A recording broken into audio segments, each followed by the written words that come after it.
Hey, it's Lauren. I thought I was done with the lies, done with the betrayal. My brother banned me from Thanksgiving after stealing $47,000 from me. But it gets worse. The worst part wasn't the money, it was the years of manipulation, the way they made me the villain, the way my family treated me like I didn't even matter.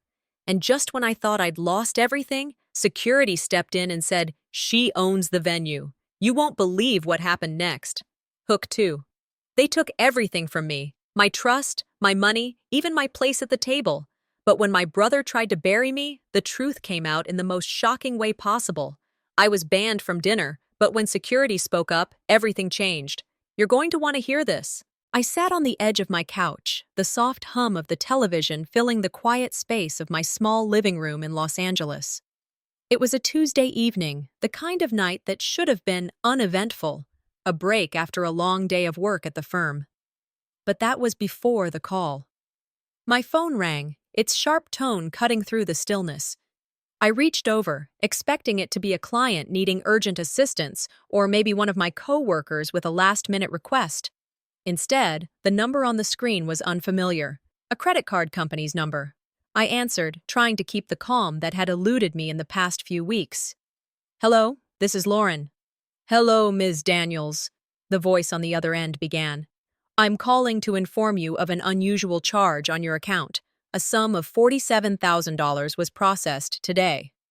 My stomach dropped, the words not quite registering. "I'm sorry, could you repeat that?" I asked, a cold sweat forming on my palms. I was expecting it to be a mistake, some error in the system, but the voice repeated the number as if it was just another fact. I tried to process it. $47,000? That's not even a number I could easily spend, let alone on a single transaction. The credit card representative reassured me it was being flagged, but I still couldn't shake the knot in my stomach. My mind, as it often did in moments of stress, went straight to the only person I could think of. The one person who always seemed to walk away unscathed, even when I was left to pick up the pieces. Dylan. It couldn't be him. No. But as the phone call ended, I felt the seed of suspicion burrow deep into my thoughts. I tried to push it away, but it lingered like a shadow in the back of my mind. I grabbed my laptop and opened my bank statements, scanning through the transactions, hoping there was some mistake, some explanation that would make sense of all of this. But then I saw it. An odd withdrawal. A transfer of $47,000. To Dylan's account. I stared at the screen, my heart hammering in my chest. No, this couldn't be real. I clicked through, checking the dates, the details. Each transaction led back to him, my brother, the one person who had always been favored by our mother, the one who could do no wrong, no matter how much I tried to prove myself. I had worked hard my entire life. Every decision I made was for the family. My mother, Lillian, always made sure to remind me how Dylan was the special one. He had always been the one who received praise, the one who didn't need to fight for attention. As a child, I had accepted it, but as an adult, I had hoped things would change. But now this. I clicked the transaction history again, each line of text cutting through me like a knife. There it was, Dylan's name on every single transaction, my money, taken, used, stolen. I felt sick. The money wasn't just sitting in an account, it was being spent, used for things I couldn't even imagine. How could he? How could he do this to me? My mind raced through the possibilities. Maybe it was a mistake, a mix-up of accounts. I told myself that, tried to rationalize it. But deep down, I knew. I had no more illusions left. I tried to keep calm, but inside, I felt the heat rising in me. The shock began to morph into something else, anger, betrayal. I could barely breathe as the reality of it all began to sink in. Dylan wasn't just borrowing money. He was stealing from me. He had been using my trust to fund his investments, probably to buy more of whatever he was always buying, things that I could never understand, that never made any sense. I wanted to scream, I wanted to confront him, but I also didn't want to believe it. But it was right there in front of me. The truth? I stood up, pacing around the small apartment. I could feel my heart racing, and my thoughts were everywhere. How could he do this to me, to us? The betrayal was unbearable. This was my brother. How could someone I had grown up with, someone I had always looked up to despite everything, do this? My entire sense of self, of family, of trust was crumbling. It felt like my world was falling apart, and I was powerless to stop it. I couldn't just let this go. I couldn't ignore it like I had ignored so many other things in my life. My role as the second choice, always striving but never quite reaching the standards set by Dylan. No more. Not this time. But what was I supposed to do? The anger inside of me boiled over, but I knew that confronting him wasn't going to be easy. Dylan wasn't the kind of person who would admit to his mistakes, let alone apologize for them. I couldn't just storm into his life and expect him to change, but I also couldn't let this go. As I sat back down at my desk, staring at the screen, I made a decision. I had to confront him. I couldn't let him get away with this. I wasn't the helpless little girl anymore. I was a lawyer. I had a voice, and I would use it. I was done being ignored, done being treated as the second choice. I would fight for what was mine. I would fight for my dignity, my respect. And this betrayal, it would not go unpunished. I would confront him. But first, I had to gather everything. I couldn't just go in blind. I needed proof. I would make him understand what he had done. But first, I needed to know everything. And then, it happened. I was about to call Dylan to tell him what I knew when my phone rang again. This time, it wasn't the credit card company. It was a message from a mutual family friend. They had heard that Dylan had intentionally banned me from the upcoming family dinner. I froze. A family dinner. The one place where I had hoped to confront him. I was banned. He had already shut me out. Just like that. I stared at my phone, the world around me suddenly feeling very small. This wasn't just about the money anymore. This was about something much bigger. This was about a betrayal that went deeper than anything I had imagined, and Dylan had made his move. Now, it was my turn. The days leading up to the family dinner felt like an eternity. I'd spent every waking moment grappling with the discovery that my own brother, Dylan, had stolen $47,000 from me. It wasn't just the money, it was the betrayal, the sheer audacity of it all. I kept replaying the conversation with the credit card company in my mind, as though if I thought about it long enough, maybe I'd find a way to wake up from this nightmare. I had been prepared for the dinner to be uncomfortable. After all, it had been years of me playing second fiddle to Dylan. But this was something else. I had planned to confront him, to stand my ground. But then, just a few hours ago, I got the news that changed everything. I was banned. Dylan had deliberately excluded me from the family dinner. It wasn't even about the money anymore. It was about the blatant rejection, the final confirmation that in his eyes, I didn't matter.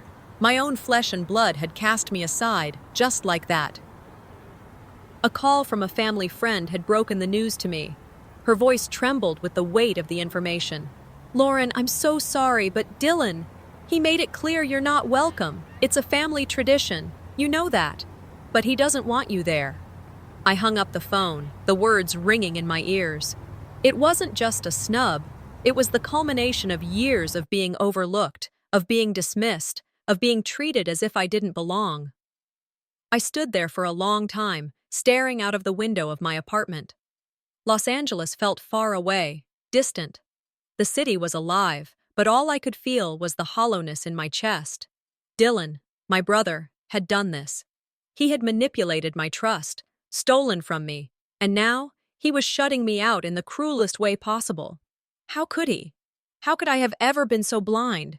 I should have been used to it by now, the way my family always gravitated toward him. Dylan, the golden child, the one who could do no wrong in their eyes. I'd spent my whole life fighting for their approval, only to be left with nothing. The years of hard work, the late nights, the sacrifices, it was all for nothing. But not anymore. I wasn't going to let this go. I took a deep breath and wiped away the tears that had started to form. I couldn't cry. Not anymore. It was time to take control. The dinner wasn't just about family. It was about me. It was my moment to stand up for myself, to reclaim my dignity. I couldn't let Dylan have this power over me anymore. I wasn't going to be his victim. Not again. I quickly gathered my things, pulling out my laptop and searching through the financial records. I had to have everything, every single detail of his betrayal, the stolen money, the transactions, the evidence that I was not going to let him walk away from this. I printed out the documents, my fingers shaking as I stapled them together. I wasn't just preparing for a dinner, I was preparing for war. But before I could get lost in the plan, my phone buzzed. A message from Aunt Margaret. I opened it with a sense of dread, but when I read the words, a small flicker of hope ignited inside me. Lauren, I know this is hard, but you don't have to put up with this. You've always been the glue that held this family together. Don't let them push you around anymore. Aunt Margaret had always been a quiet ally, the one who saw me, the one who never dismissed me. Her words were like a balm to my wounded heart. She reminded me that I wasn't alone, that I had value, and that I didn't have to accept being treated like this. I wasn't invisible. I took a deep breath, the weight of the situation settling back in. I had a plan now, but the reality of what I was about to do hit me like a freight train. Dylan wouldn't back down. He'd never admit his wrongdoing, but I couldn't keep living in fear of confrontation, of being the one who always stayed quiet. The dinner was still coming. But now, it wasn't just about family. It was about standing up for what was right. It was about confronting Dylan, confronting the betrayal, and finally claiming my place. I dressed carefully, not to impress anyone but myself. I needed to remind myself of who I was. I wasn't just the responsible daughter anymore. I was Lauren, and I wasn't going to let anyone treat me like I didn't matter. As I looked in the mirror, I saw someone I hadn't seen in a long time, a woman who wasn't afraid to fight for what she deserved. I wasn't just walking into that dinner to face Dylan. I was walking in to face my own fears, my own anger, and my own sense of betrayal. The time had come. I left my apartment and drove toward the family's usual dinner venue, my heart pounding with each mile. I didn't know how this was going to end, but I knew one thing for sure. I wasn't going to back down. I wasn't going to let Dylan have the final say. Not this time. As I parked outside the venue, I sat in the car for a moment, gathering my courage. The air felt thick with tension, the weight of the confrontation hanging over me. I took a deep breath and opened the door, stepping out into the night. And that's when I saw him. Dylan. But he wasn't alone. The dinner started off as expected, awkward, tense, and filled with the unspoken. The lavishly decorated venue in Los Angeles looked perfect, with the long table stretching out before me. My family gathered around, but it felt like I was watching a scene I didn't belong to. It had been years since we'd all been together, and yet it was as though nothing had changed. Dylan was the golden boy, the center of attention, the one everyone turned to. I, on the other hand, felt invisible. I forced a smile, trying to make myself blend in, but it was hard. I wasn't just an outsider, I was a ghost in my own family. Everyone's eyes naturally gravitated toward Dylan. They laughed at his jokes, nodded approvingly at his opinions, while I sat there, waiting for the inevitable. My heart was pounding as I forced myself to keep calm, knowing full well that the confrontation I had been planning for days was still hanging in the air. But with every passing second, the anger inside me was growing. I had to do this. It wasn't just about confronting Dylan about the stolen money. It was about confronting the years of neglect, of being the good daughter who never got the love or respect she deserved. Dylan's voice cut through my thoughts, and I looked up to see him talking to our mother, his charm fully on display. He had always been good at that, manipulating the people around him, making everyone believe that he was the son they should be proud of. "You know, Mom," Dylan was saying, "Lauren always puts too much pressure on herself. She really should be more like me. Life's easier when you just know how to play the game." The words stung like a slap. He always found ways to make me feel small, to remind me that my success didn't matter. I could feel my pulse racing, the frustration bubbling up inside me. How dare he? How could he be so self-assured, so arrogant, as if everything he did was right? And here I was, trying to be the responsible one, the one who cared about the family, the one who worked herself to the bone for their approval. But it never mattered, not to Dylan, and certainly not to our mother. I clenched my fists, fighting to maintain control. This was my moment. I wasn't going to let him get away with it anymore. I wasn't going to let his manipulation slip by as it always did. As the dinner wore on, the tension in the room thickened. I watched Dylan bask in the attention, his every word treated like gold, and I sat there, seething, watching everyone around me either ignore me or pretend I wasn't even there. It was like I was invisible, or worse, irrelevant. That realization hit me harder than anything. My whole life, I had tried to earn the love and respect of this family, but Dylan, he never had to try. I thought about all the sacrifices I had made for them. The years I spent helping with the family business, covering for their mistakes, never asking for anything in return. And Dylan, he never did any of that. He just coasted, charming everyone along the way, never lifting a finger unless it benefited him. The anger inside me began to take a new form, resentment. He didn't deserve this, and neither did I. I had to do something. I glanced around the table, watching everyone laugh and talk, their eyes alight with interest in whatever Dylan was saying. No one saw me. No one cared. But I wasn't going to let it continue. I pulled out my phone from my pocket, quietly checking the bank statements I had uncovered earlier. The proof of Dylan's theft, the financial manipulation that had gone on for months, was right there. Dylan had been funneling money into his accounts, using my trust to fund his lavish lifestyle. It wasn't just the $47,000. It was the pattern. It was the lies. It was everything I had feared. The realization hit me like a ton of bricks. Dylan wasn't just stealing from me. He was stealing my life, my dignity, my place in the family. And now, it was time to take that back. I was no longer just angry. I was determined. I wasn't going to let this go unnoticed. This wasn't just about confronting him about the money. It was about confronting everything he had ever done to me. The manipulation, the lies, the gaslighting. It was time for him to face the truth. I waited for the right moment. And when it came, I stood up. My heart raced as I walked over to Dylan, who was still engaged in his conversation with Mom. For a second, I hesitated. What if this made things worse? What if this destroyed everything? But I couldn't stay silent anymore. The weight of everything I had been holding on to, the years of feeling less than, of being overlooked and undervalued, was too much. As I stepped forward, I could feel everyone's eyes on me. The moment I had been waiting for was finally here.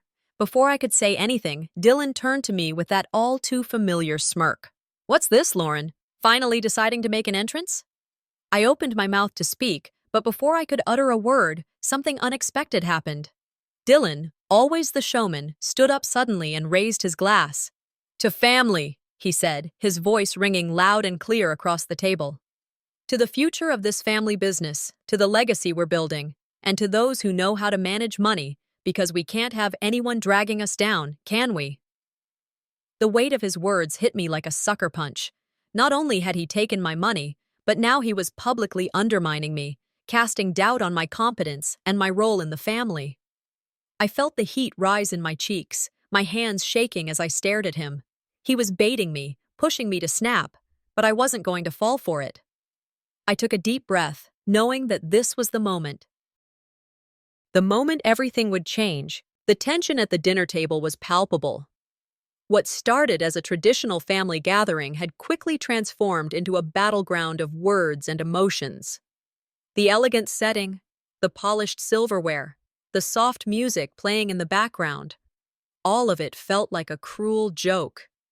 It was as if the universe had conspired to highlight every single moment of discomfort. I stood, the room falling silent as I drew the attention of every single person seated around the table. Dylan's eyes met mine, and for a brief second, there was a flicker of hesitation. But then, as if on cue, he straightened his back, smirking, ready to deflect. The words I had rehearsed for days, burning in my chest, now spilled out. "I know about the money, Dylan. I know everything." His face faltered for a moment, but then, true to form, he recovered quickly. His charm, once again, took center stage.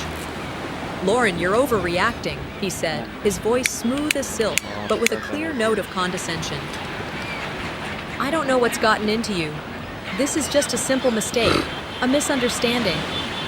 I could feel the anger rising in me, as hot as a furnace. but I held my ground. It's not a mistake, Dylan. You've been stealing from me for months. You've used my trust to fund your image, and now you're trying to gaslight me into thinking I'm the problem? His smile faltered, but it didn't vanish entirely. You've always been jealous of my success. I work hard. You can't possibly understand the pressure of managing everything. His words, meant to be dismissive, only fueled the fire inside me. The years of him constantly belittling me, undermining my achievements, all came rushing back. He was trying to paint himself as the victim. He always did this, twisting everything to make himself look good. I wasn't going to let him get away with it anymore. The silence that followed was thick with disbelief. I took out the bank statements from my bag, physical evidence of Dylan's betrayal. Slowly, I laid them out on the table. Here's the proof, I said, my voice steady despite the storm brewing inside me. I've traced every transaction. The money you took from me, it's all right here. The room grew quiet. The family members around the table shifted uncomfortably in their seats, eyes darting between Dylan and me. No one said anything for a long moment, their disbelief hanging in the air like an oppressive cloud. Some people looked away, too embarrassed to make eye contact. Others, their faces frozen in shock, remained silent. I could feel the weight of their inaction. This was the moment I had feared, facing the family I had always tried to make proud. But it no longer mattered if they believed me. The truth was out, and nothing would ever be the same. You're lying, Dylan spat, now visibly agitated. This is just an attack on me. You've always resented me. You think I didn't notice how you've been trying to undermine me for years. You never thought I could do it on my own, but look at me now. I took a deep breath, steadying myself. It wasn't just about the money anymore. It was about everything he had done to me, to us, to our family. His charm, his manipulation had infected everything. Then, as if things weren't complicated enough, Dylan's girlfriend spoke up. She had been sitting quietly beside him throughout the dinner, a silent observer until now. You're just bitter, Lauren, she said, her voice dripping with disdain. This is all because you can't handle the fact that Dylan is the one who's actually succeeding. The audacity of her words hit me like a slap. I could feel my fists clenching, my body trembling with rage. Here they were, turning everything around, making me seem like the villain in my own story. I glanced at Aunt Margaret, hoping for some sign of support, but she was quiet, her face a mask of concern. It was clear that this situation was spinning out of control. The room was divided.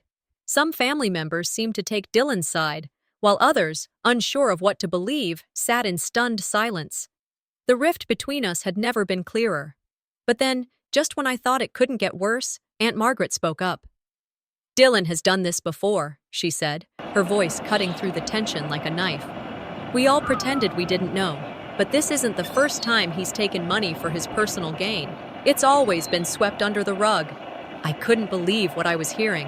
Aunt Margaret, the one person in my family who had always quietly supported me, was finally speaking the truth. Her words were a game changer. Dylan's smug smile faltered, and for the first time that night, he looked vulnerable. Why didn't you say something earlier? One of the relatives asked, their voice full of disbelief.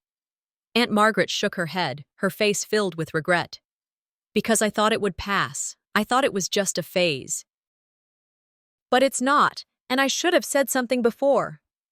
The weight of her confession settled in the room like a heavy stone. Suddenly, I wasn't alone anymore. Aunt Margaret had given me the strength I needed, and I realized that the fight wasn't just about the money, it was about reclaiming my place in this family. I turned to Dylan, my eyes cold with resolve. You've manipulated everyone around you, but not me, not anymore. Dylan's face flushed with anger, but I didn't back down. I'm done being your punching bag, Dylan. I'm done playing this game. And then, with a calm that surprised even me, I added, I've been documenting everything, all of it, the stolen money, the lies, the manipulation, and now I have enough evidence for a legal case. You're not going to get away with this. For a moment, there was silence. The realization hit everyone at once. This wasn't just a family dispute anymore. This was a reckoning. Dylan opened his mouth, but no words came out. He was trying to salvage the situation, to apologize, to claim it was all a misunderstanding. But I saw through it all. His apology was empty, his charm nothing more than a desperate attempt to hold on to control. I crossed my arms, unflinching. "No, Dylan, no more apologies. The damage has been done." As the dinner continued in stunned silence, I knew one thing for certain. This wasn't just a moment of confrontation. It was the beginning of something bigger. For the first time, I was in control. The car was silent as I drove home, the weight of the evening pressing down on me. The family dinner had ended in chaos, but it was a chaos that I had initiated. Dylan's face still lingered in my mind. His defensiveness, his attempts to play the victim, all of it felt like an emotional avalanche. I had exposed him. I had stood up for myself in a way I never thought I could. But now, as I navigated the empty streets of Los Angeles, the relief was tainted by an overwhelming sense of loss. I had won the battle, but I wasn't sure if I'd lost my family in the process. The emotional fallout was inevitable. The dinner wasn't just a confrontation with Dylan, it was the beginning of a fracture in the entire family. Some people had sided with me, but many had retreated into silence. Aunt Margaret had stood by me, but the rest? The silence from them felt deafening. It was as if, in exposing Dylan's betrayal, I had ripped open a wound that might never heal. As I turned into my driveway, I couldn't shake the feeling that maybe, just maybe, the damage was too great. Could the family ever recover from this? Would we ever be able to sit together at the table again, without this dark cloud hanging over us? I wasn't sure. And maybe that's what hurt the most. I had taken the first step towards freedom, but the cost was higher than I could have imagined. The next day, as I sat in my living room, the phone rang. It was Aunt Margaret. "Lauren," her voice was soft but strong. "I just wanted to say, I'm proud of you. I know this isn't easy, but what you did last night, it was necessary. You're right. You don't need to let him manipulate you anymore." Relief washed over me, but it was short-lived. While Aunt Margaret's support was a balm to my soul, it didn't erase the lingering discomfort. I couldn't deny it. The rest of the family had chosen their sides. Some were quietly distancing themselves from Dylan, but others, they didn't know how to react. They were still in denial, pretending nothing had changed, as if Dylan's actions could be swept under the rug yet again. I sighed, staring at the phone in my hand. "Thank you, Aunt Margaret," I said, trying to hold back the tears. "But what about everyone else? What now?" "Some of them don't know how to handle this," she explained, a note of sadness in her voice. "But this time, you've done the right thing. Don't let anyone make you feel small again, Lauren. You have to protect yourself now." Her words hit me like a sudden gust of wind. I had spent my life trying to protect everyone else, trying to hold the family together, trying to win their approval. But it was always at the expense of my own peace, my own sense of self. Aunt Margaret was right. If I wanted peace, I had to stop seeking validation from people who had never truly seen me. I had to stop allowing them to make me feel like I was invisible. Later that day, as I sat alone in my apartment, the weight of everything began to sink in. The quiet hum of the city outside my window only intensified the storm inside my mind.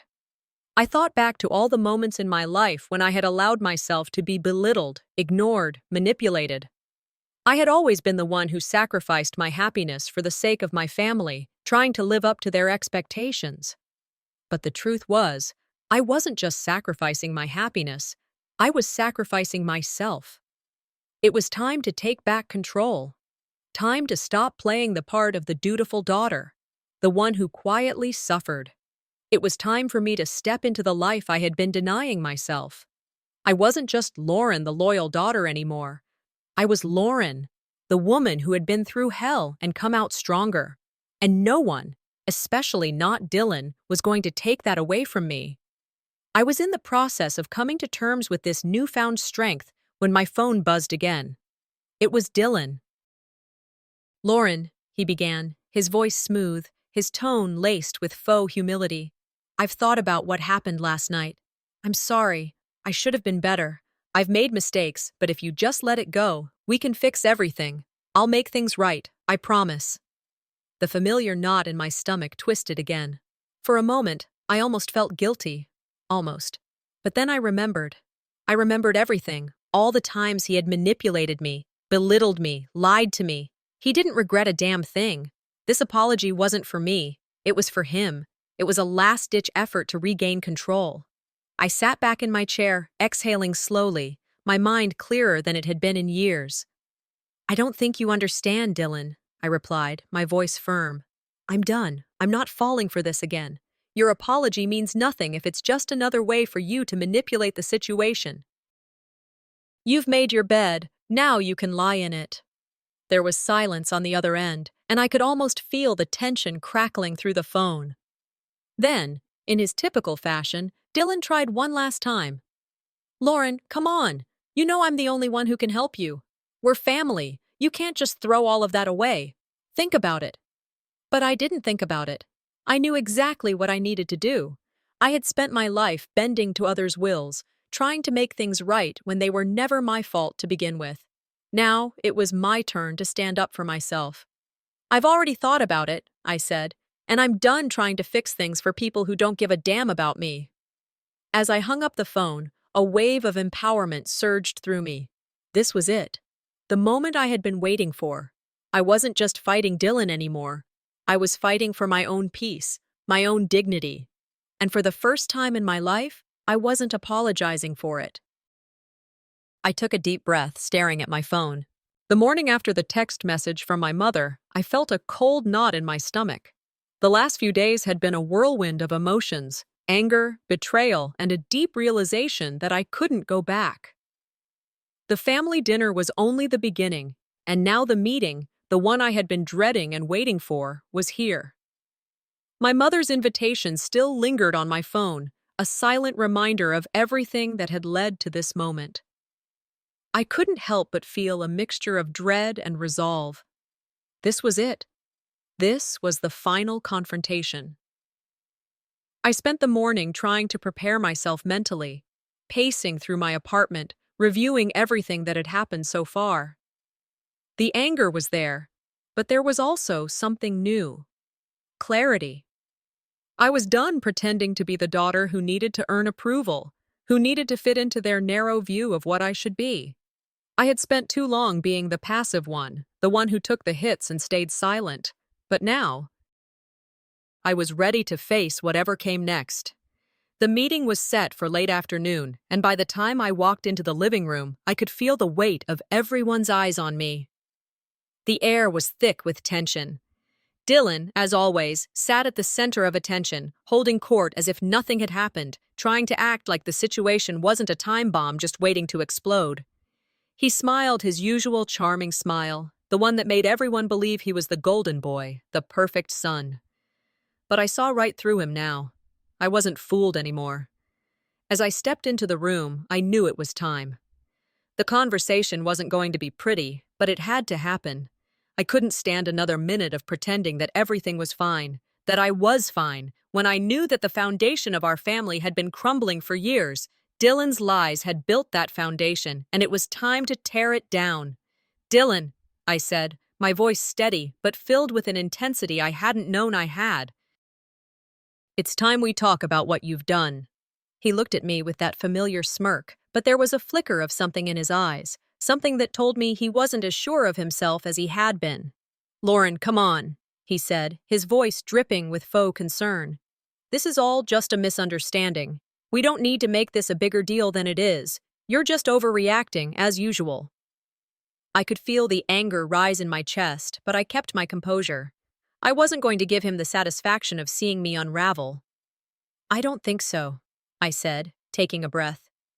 "I think it's time to face the truth. I've got the evidence right here." I pulled out the folder from my bag, the one I had spent days gathering, bank statements, transaction histories, everything that proved what he'd done. For a moment, there was silence. Dylan's eyes flickered to the papers, and I saw the color drain from his face. The room was still. My family, the ones who had turned a blind eye for years, were all watching. Some of them looked away, embarrassed. Others just stared at me, unsure of what to do. "I've seen the transfers," I continued, my voice calm but firm. "I've seen the money you've taken from me. This isn't just a misunderstanding, Dylan. This is theft. There was a heavy pause, and then Dylan finally spoke, his voice trembling now. You don't understand. I did this for the family, he said, his voice defensive, desperate. I was just trying to help. Help?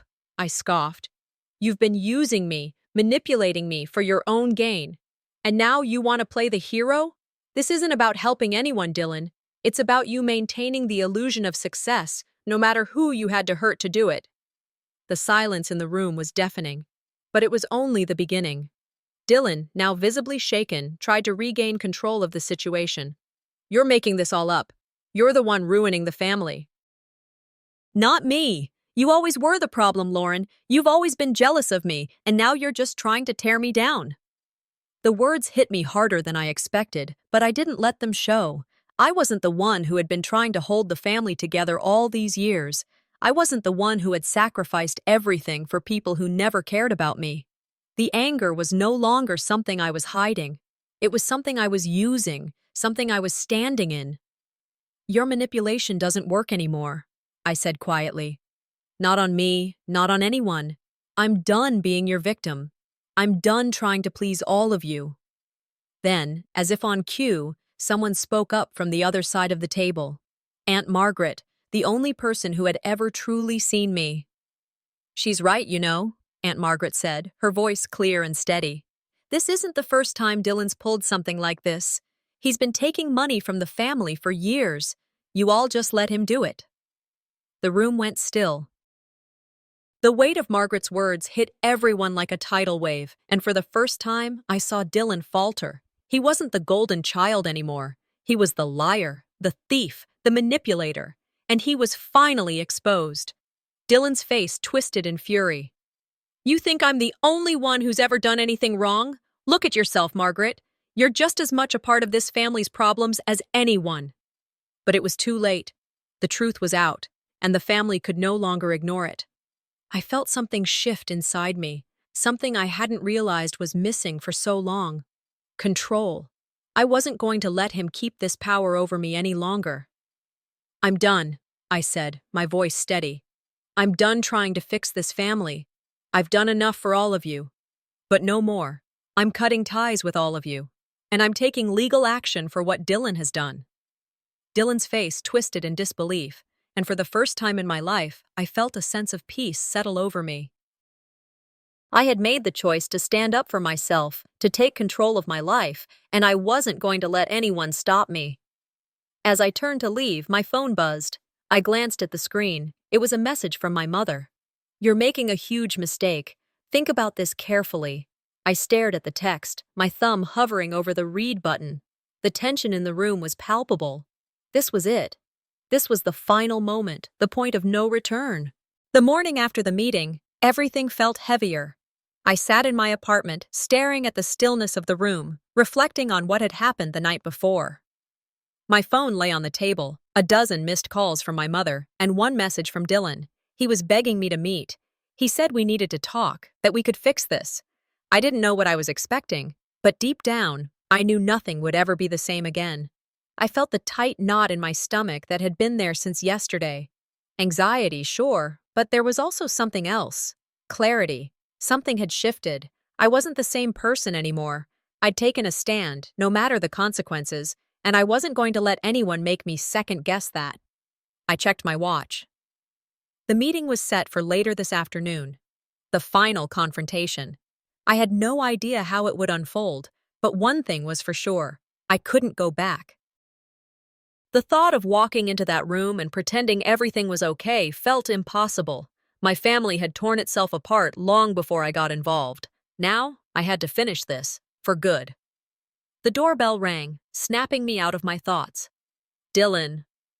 I opened the door slowly, already feeling the familiar tension that always seemed to hang in the air when he was around. His face showed none of the guilt I expected, just that smirk, the one he always wore when he thought he had control of the situation. Lauren, he said, stepping into the apartment like he was still the same old Dylan, the golden child who always got away with everything. We need to talk. This is getting out of hand. I didn't say anything, just motioned for him to sit down. I knew exactly what was coming. His usual charm, his manipulative words, trying to convince me that everything could go back to normal if I just let it go. I'm not asking for much, he continued. Just a chance to fix things. For the family's sake, let's end this drama, okay? We're family. We can make this work.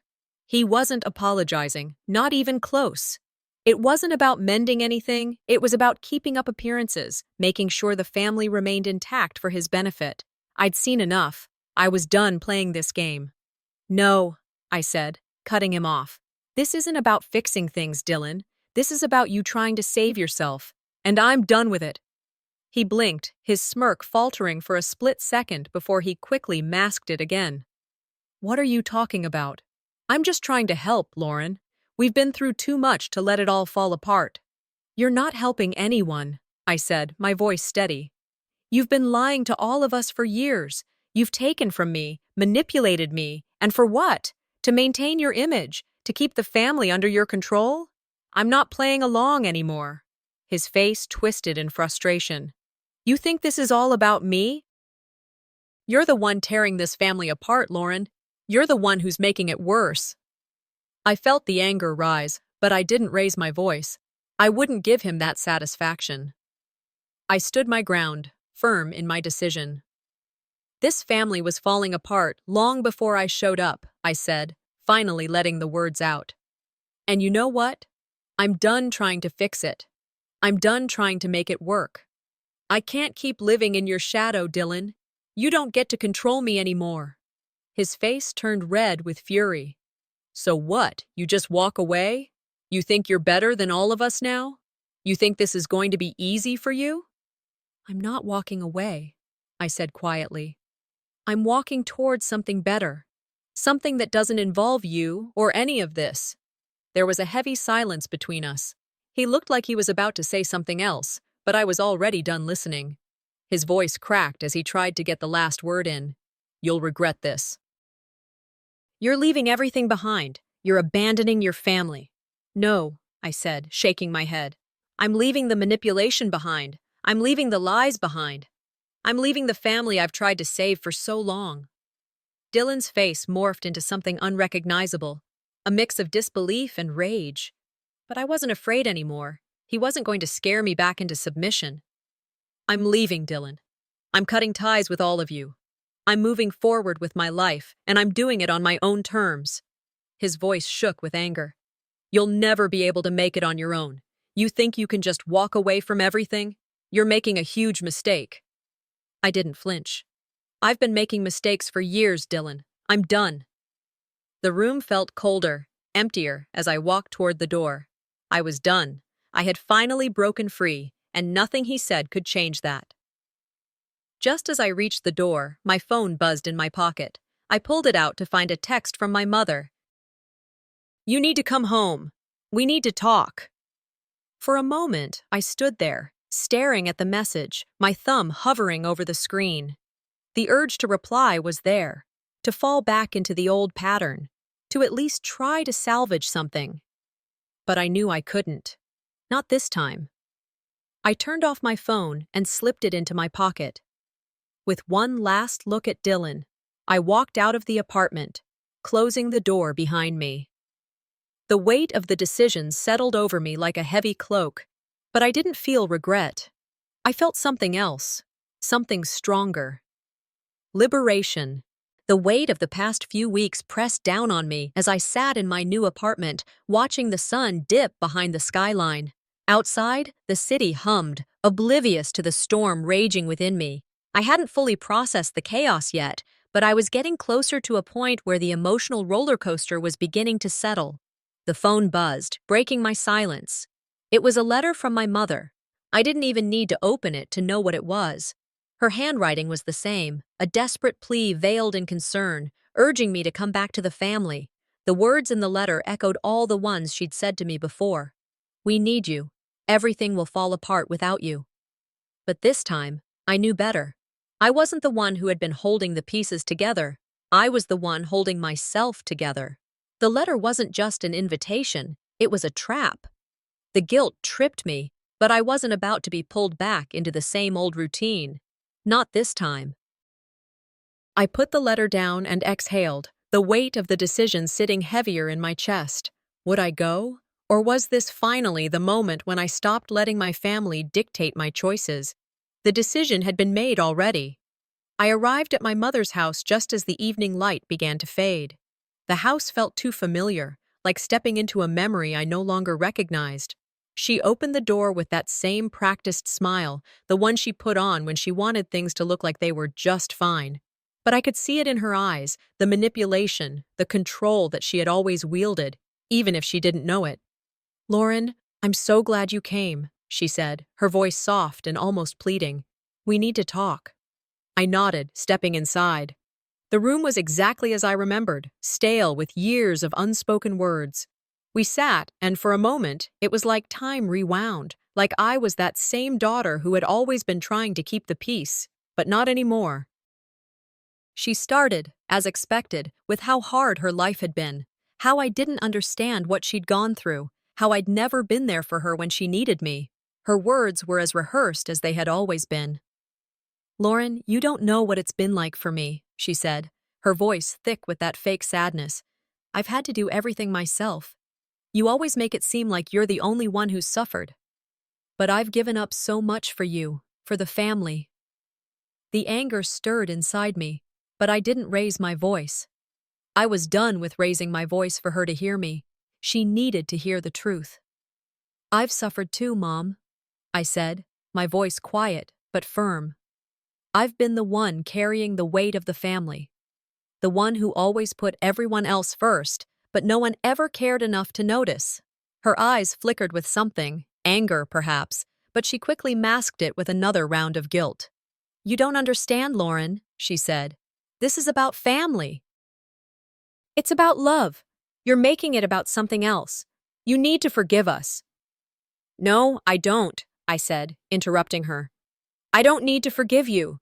I need to stop pretending that this family is worth saving. You've never seen me.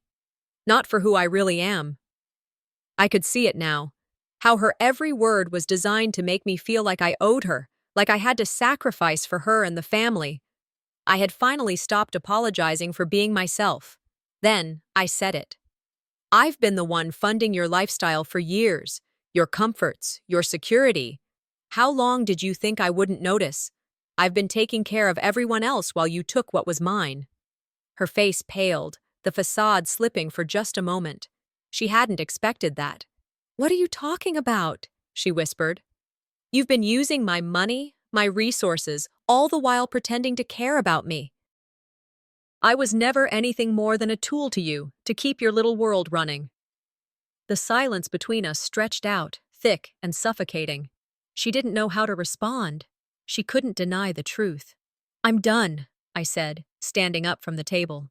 "I'm done trying to make things work with a family that doesn't see me. You'll never change, Mom. I'm not going to keep hurting myself for you." Her voice broke as she pleaded. "Don't do this, Lauren. Please. I'm your mother. I'm begging you." But the truth had been spoken, and I couldn't unsay it. I wasn't the little girl looking for approval anymore. "I'm leaving, Mom. I'm done. You'll have to figure things out without me." I walked toward the door, not looking back. Outside, the cold air hit my face, and I felt the weight of my decision settle over me. For a moment, I thought I might collapse under the emotional toll, but I couldn't let myself. I had just freed myself from a lifetime of expectations, a lifetime of trying to be everything to everyone. As I reached my car, my phone buzzed. I pulled it out to see a message from Dylan. "What have you done, Lauren? You've destroyed everything. You've betrayed us all." I didn't respond. Another message followed, this time more threatening. "I'll make sure everyone knows what you've done. You'll regret walking away from this family." I didn't flinch. Dylan's power over me was over. I wasn't afraid of him anymore. I got into my car and drove off, my phone buzzing one more time with a message from my mother. "You're making a huge mistake." I turned the phone off and left it in the passenger seat. As I stood at the threshold of my apartment later that night, the sun completely gone, I felt an unfamiliar calm wash over me. The city lights blinked in the distance, a reminder of how far I'd come. My phone buzzed again, and this time it was a message from a lawyer, a potential business venture. It wasn't much yet, but it was a new opportunity. It was the first step in my journey forward. I looked at the horizon, uncertain of what the future held, but for the first time in my life, I wasn't scared of it.